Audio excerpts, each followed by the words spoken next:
አዲስ አበባ እየተገነቡ ያሉ ህንጻዎች ብዙ ሰው አዲስ አበባ እየተለወጠች ነው፣ እየተለማች ነው፣ እየለማች ነው፣ ዳንኪራው፣ ጭፈራው ሌላ ነገር ነው፣ አዲስ አበባ አድጋለች ነው የሚለው። ጥሩ ህንጻ መገንባቱ የሚጠላ ሰው የለም። ከደረጃ በታች የሆነ ህንጻ መተካቱ የሚጠላ ሰው የለም።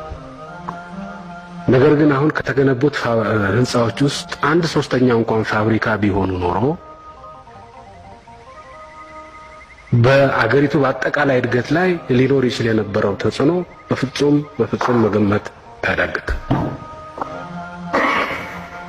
ወደ ማኒፋክቸሪንግ የሚገባው ህንድና ቻይናና ቱርክ ነው። በትውስጥ ካፒታል ለዘላለሙ ማደግ አንችልም። ማሟያ ነው የሚሆነው የውጭ ካፒታል። የራሳችንን ጥረት ከተካ አገር አይኖርንም። ማሟያ ከሆነ ይደግፋል፣ ቀዳዳውን መሸፈን ይችላል። ነገር ግን ምሰሶ የራሳችን መሆን አለበት። በራሳችን ምሰሶ ያልቆመ ኢኮኖሚ ከጥቂት ጊዜ በኋላ አገር የሌለን ባይተዋሮች ነው የምንሆነው።